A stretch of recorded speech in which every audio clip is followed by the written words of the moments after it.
Le mari de ma sœur et les enfants sont venus chez moi à minuit. Les enfants en pyjama pleuraient. Tata, aide-nous s'il te plaît. Le mari de ma sœur m'a tendu une enveloppe avec des mains tremblantes. S'il vous plaît, regardez ceci. Au moment où j'ai vu ce qu'il y avait à l'intérieur, j'ai eu le souffle coupé. Avant de commencer l'histoire, n'oubliez pas de laisser un like et de vous abonner à la chaîne pour voir plus d'histoires comme celle-ci. Par un matin d'automne frisquet à Chicago, Emily Carter se dépêchait sur le chemin de l'hôpital. Elle ne parvenait jamais à s'habituer complètement à la routine de quitter la maison à 6 heures du matin. Après 12 ans de carrière en tant qu'infirmière, prendre soin des patients était devenu la raison d'être de sa vie, mais il lui arrivait parfois de s'arrêter pour réfléchir à sa propre existence. En sortant de sa voiture sur le parking de l'hôpital, Emily se souvint du message qu'elle avait reçu de Sophia la veille. La dernière publication Instagram de sa sœur montrait une table de petit déjeuner parfaitement dressée, autour de laquelle son mari Michael et leurs 2 enfants étaient réunis, affichant de larges sourires. La légende disait « Notre joyeux moment matinal en famille » et avait déjà recueilli plus de 300 j'aime. Emily glissa son téléphone dans sa poche avec un sourire en coin. Sophia semblait vivre dans un monde complètement différent. Michael, qui dirigeait une entreprise informatique, leur somptueuse demeure, des enfants brillants scolarisés dans des écoles privées, et la position de Sophia en tant que belle épouse qui attirait l'attention dans les cercles mondains. La vie de Sophia correspondait exactement à l'idéal auquel aspiraient de nombreuses femmes. En marchant dans le couloir de l'hôpital, Emily se remémora les funérailles de ses parents, 3 ans auparavant. Son père était décédé subitement d'une crise cardiaque, et sa mère l'avait suivi 6 mois plus tard. Lors du partage de l'héritage, mené au milieu de leur deuil, leurs parents avaient légué la majorité de leurs biens à sa sœur, au motif que Sophia avait plus de responsabilités puisqu'elle avait fondé une famille. Emily n'avait hérité que de la vieille voiture de son père et d'une petite somme d'argent. À l'époque, Emily avait fait mine de comprendre. Certes, Sophia avait des enfants dont les frais de scolarité étaient élevés et une grande maison à entretenir. Cependant, au fond de son cœur, elle ressentait un sentiment de malaise. Pendant sa pause déjeuner, Emily mangeait seule à la cafétéria de l'hôpital. À la table voisine, ses collègues infirmières discutaient avec enthousiasme de questions familiales, des histoires sur les événements scolaires des enfants, des plaintes concernant le travail de leur mari, des projets de week-end en famille. Emily mangeait tranquillement sa salade, hochant occasionnellement la tête en signe d'approbation. Durant son service de l'après-midi, Emily s'occupait d'une patiente gravement malade. Madame Johnson gisait seule dans son lit d'hôpital, sans aucune visite de sa famille. Quand Emily lui prit la main, la patiente sourit faiblement. « Une personne aussi gentille que vous doit avoir une famille merveilleuse », murmura Madame Johnson. Emily lui serra doucement la main en retour. « Les familles prennent toutes sortes de formes », répondit-elle. C'était quelque chose qu'elle se disait autant à elle-même qu'à la patiente. Le soir, lorsqu'elle quitta l'hôpital, le soleil se couchait déjà. Sur le chemin de son petit appartement, Emily s'arrêta dans un café au coin de la rue. Assise à sa place préférée, sirotant à latte tout en regardant par la fenêtre, elle remarqua un jeune couple à la table d'en face, tenant un bébé et discutant joyeusement. Emily sortit son téléphone et regarda à nouveau la dernière publication de Sophia. Cette fois, il s'agissait de photos du récital de Lily et Jake. Lily, 7 ans, était fièrement assise au piano, et Jake, 5 ans, portait son uniforme de football en tenant un trophée. En plus de la légende « Mes trésors », il y avait une photo de Sophia en mère parfaite. Ce soir-là, de retour dans son appartement, Emily réchauffait un plat surgelé pour une personne au micro-ondes tout en réfléchissant. Certes, sa vie manquait peut-être de glamour. Elle n'avait ni maison luxueuse, ni mari, ni enfant dont elle pouvait se vanter.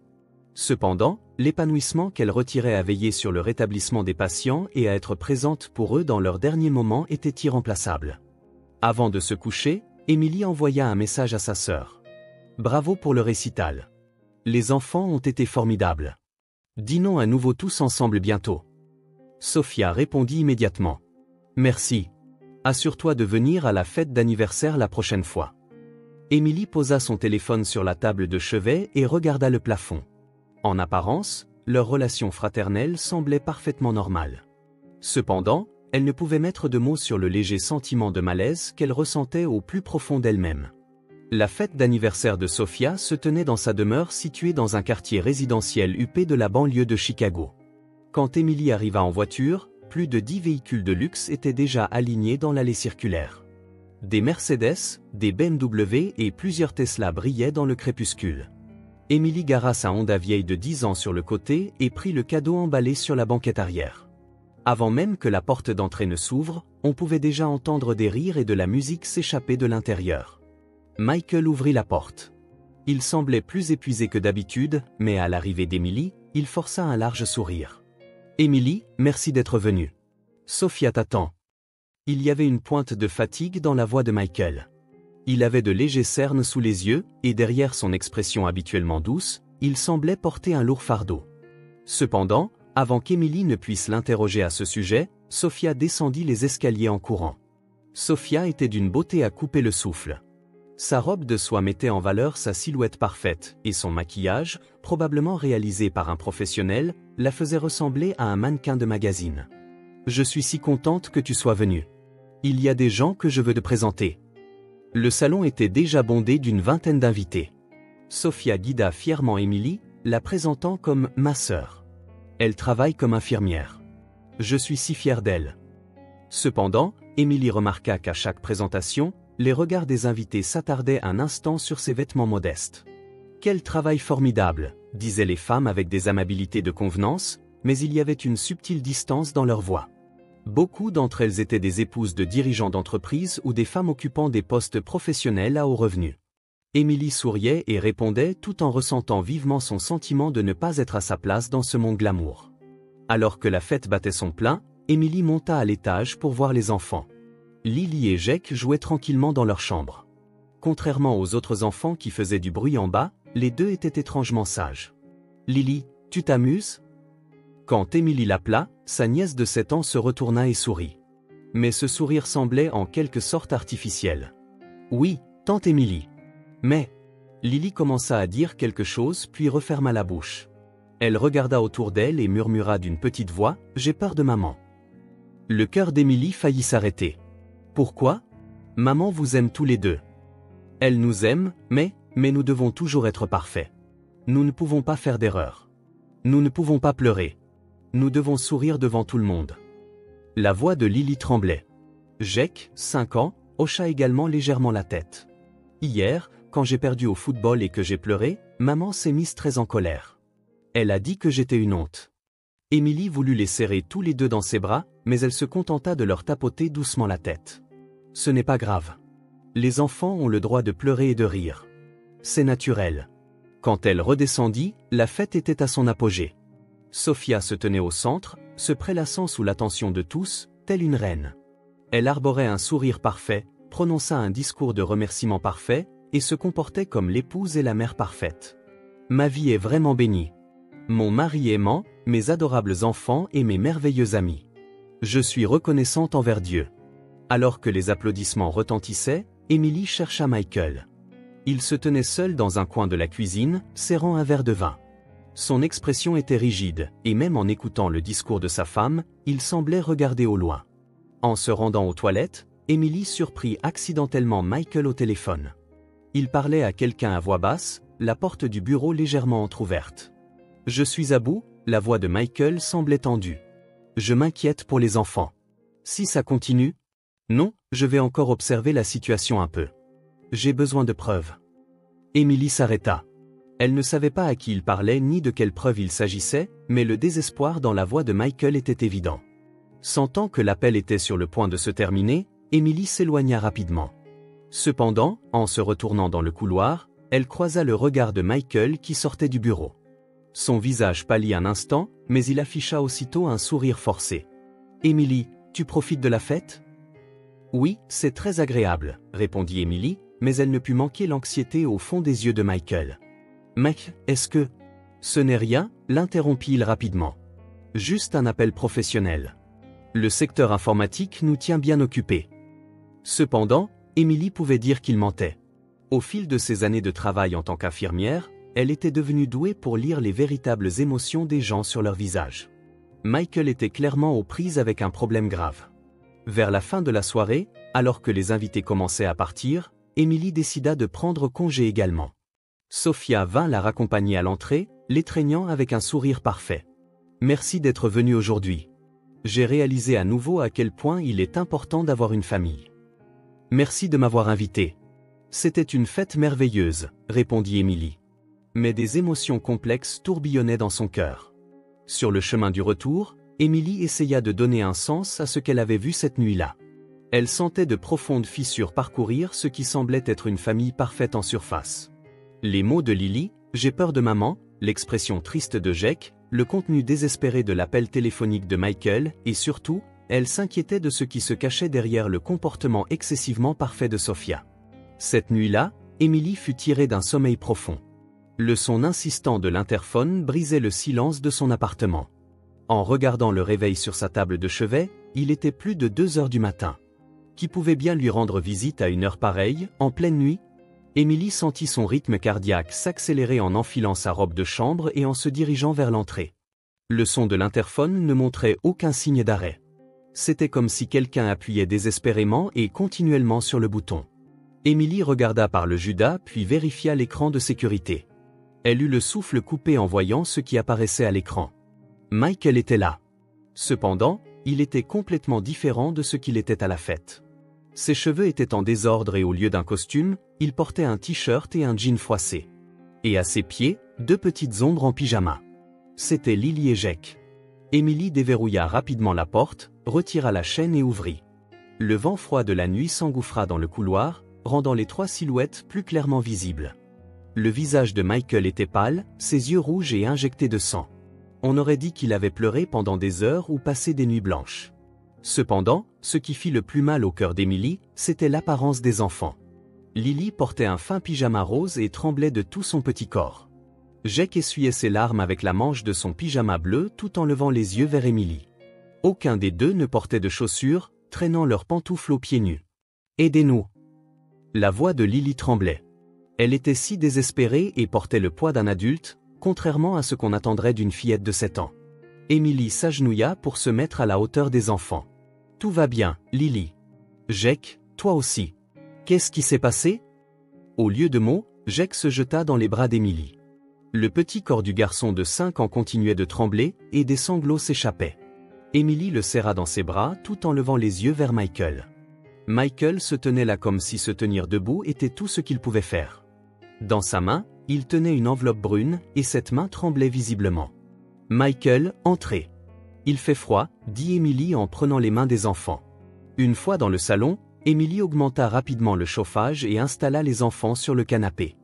Michael s'effondra sur une chaise comme s'il tombait, couvrant son visage de ses mains tremblantes. « Laissez-moi vous préparer quelque chose de chaud. » Émilie se dirigea vers la cuisine, mais fut arrêtée par la voix de Michael. « Émilie, attends. D'abord, s'il te plaît, regarde ça. » Michael tendit l'enveloppe brune avec des mains tremblantes. La surface de l'enveloppe portait un tampon rouge, confidentiel, et le nom d'une agence de détective privée. « S'il te plaît, regarde ça. » La voix de Michael était rauque. « S'il te plaît, je ne peux pas supporter ça seule. » Émilie prit l'enveloppe.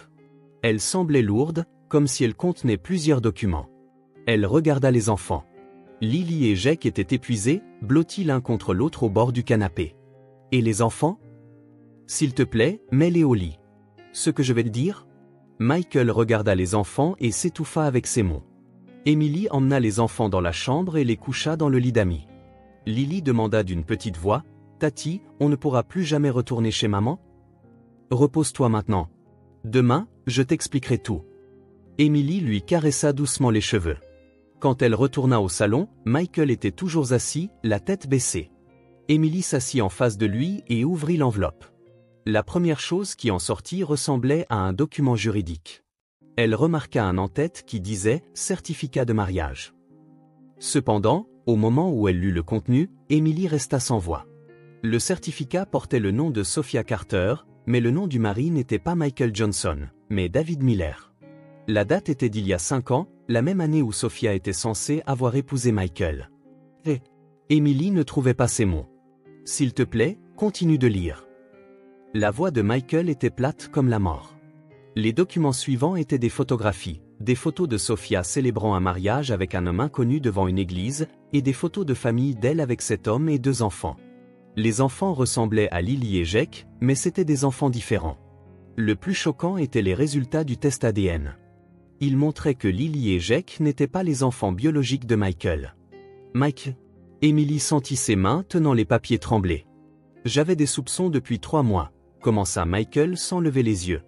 Le comportement de Sophia est devenu étrange. Elle passait des appels au milieu de la nuit, devenait froide avec les enfants.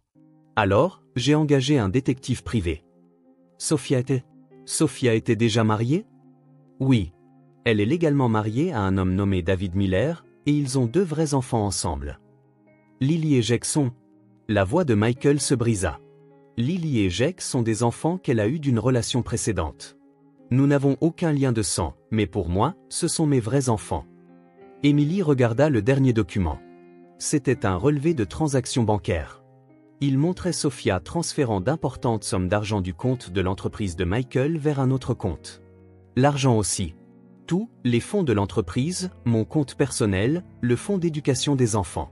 Tout a été transféré sur un autre compte, probablement pour sa vie avec son vrai mari.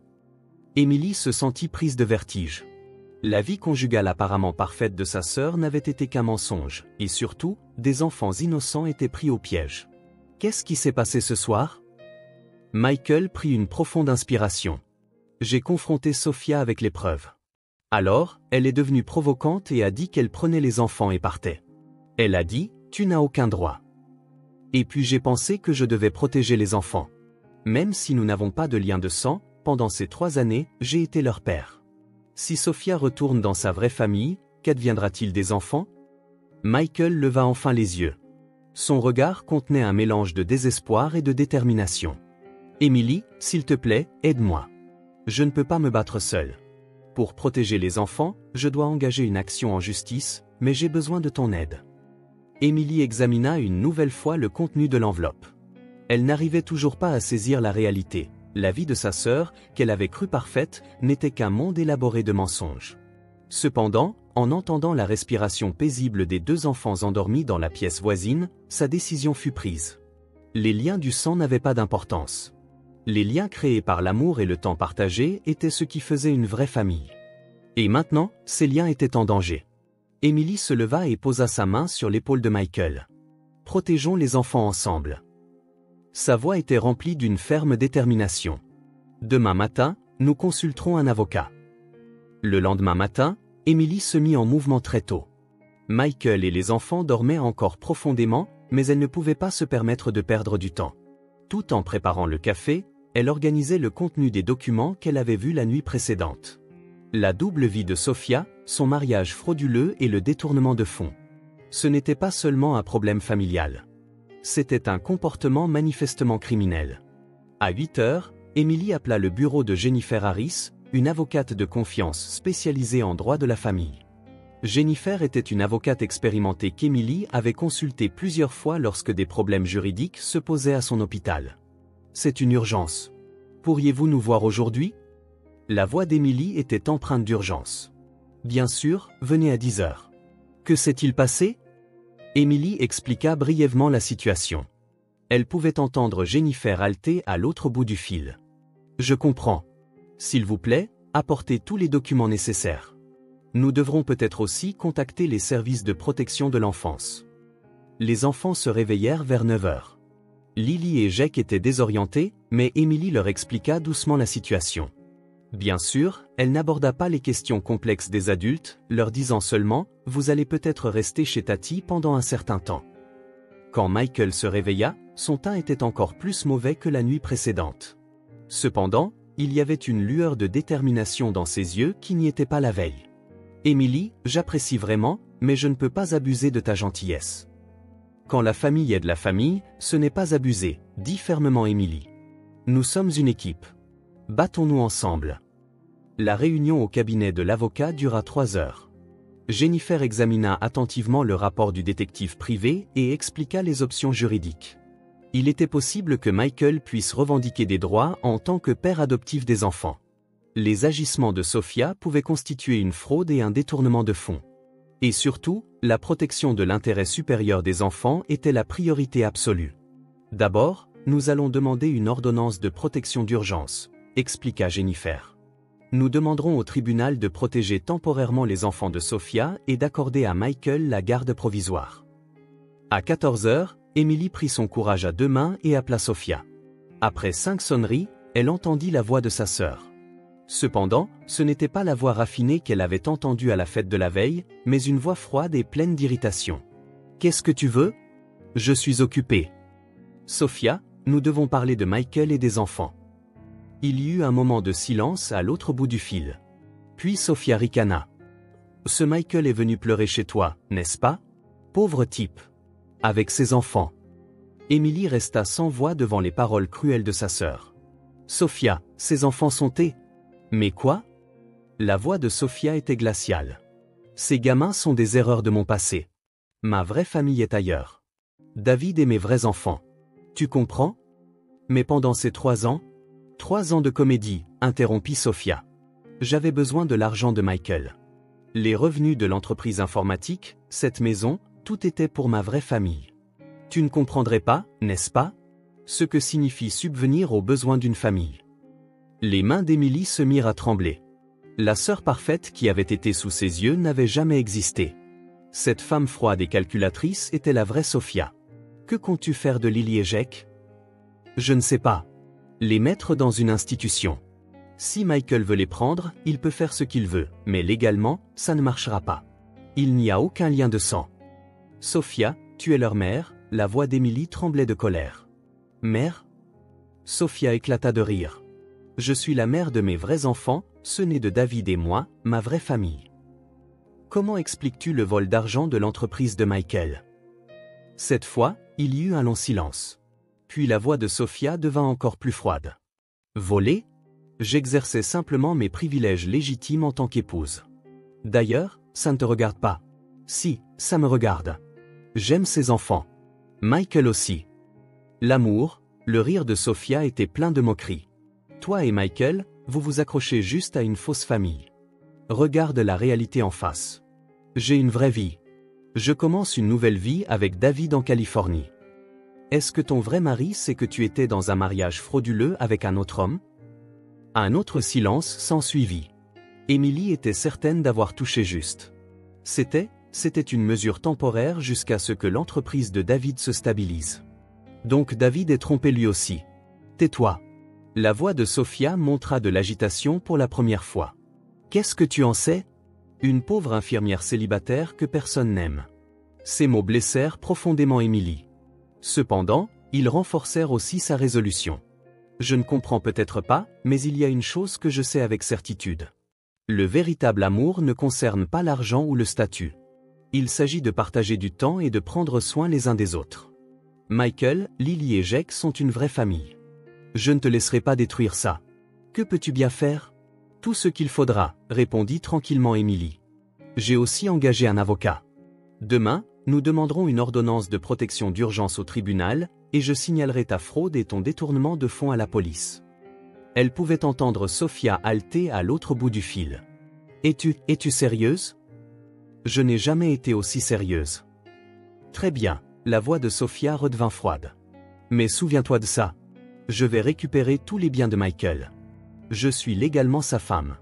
Ses enfants finiront par me revenir aussi. Les liens du sang sont plus forts que tout. Vraiment, répondit calmement Émilie. Nous verrons ce qu'est la vraie justice. Après avoir raccroché, Émilie resta immobile pendant un long moment. Elle n'arrivait toujours pas à s'adapter complètement à la réalité. La sœur qu'elle avait crue parfaite était en fait une fraudeuse froide et calculatrice. Cependant, elle pouvait entendre les rires de Lily et Jack depuis la pièce voisine.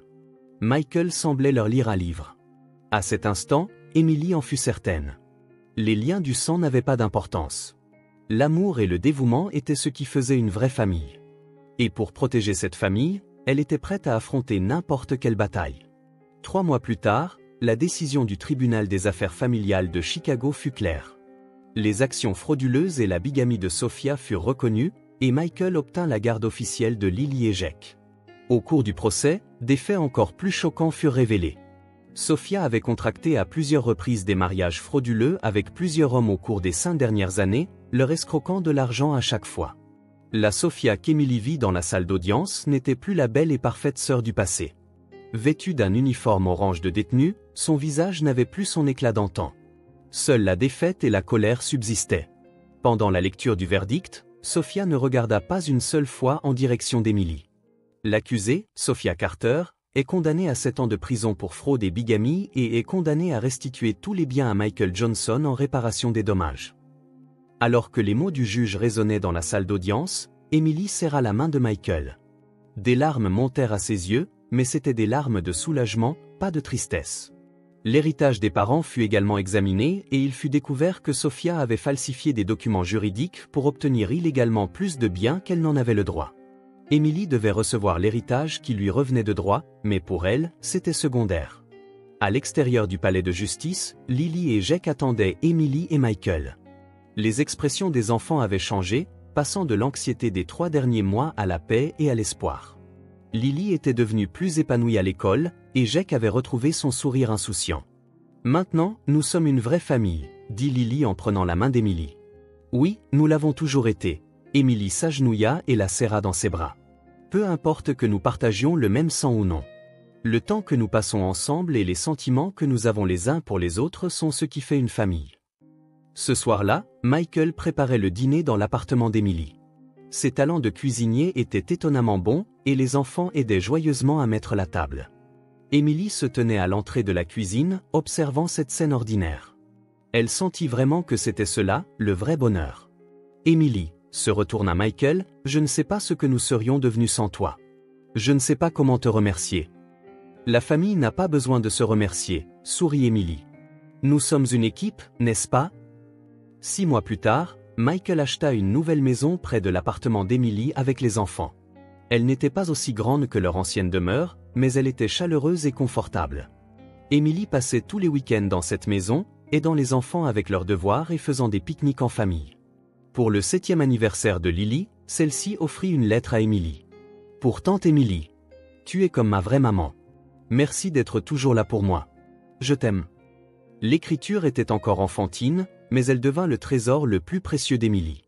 Un dimanche après-midi, alors qu'ils étaient tous les 3 assis sur le canapé à regarder la télévision, Jake se leva soudainement. « Papa, on est une vraie famille, n'est-ce pas ?» Michael prit son fils sur ses genoux. « Bien sûr, Jake. Les liens du sang n'ont pas d'importance. Toi et Lily êtes mes vrais enfants. Et tante Emily est aussi notre précieuse famille. » Emily sentit ses yeux s'embuer. Elle, une infirmière célibataire sans enfant, n'avait jamais imaginé qu'elle en viendrait à aimer et à être aimée si profondément par une famille. Emily avait enfin trouvé la réponse à la question « Qu'est-ce qu'une vraie famille ?» Il ne s'agissait pas de liens de sang ou de relations légales, mais de relations où les gens se soutiennent dans les moments difficiles, partagent la joie et donnent un amour inconditionnel. Dans le crépuscule printanier, ils se promenaient tous les 4 dans le parc du quartier. Lily et Jake couraient partout pendant que Michael et Emily, assis sur un banc, les regardaient. Ce n'était peut-être pas parfait, mais c'était la véritable forme de la famille. Une famille liée par des liens authentiques basés sur l'amour et la confiance.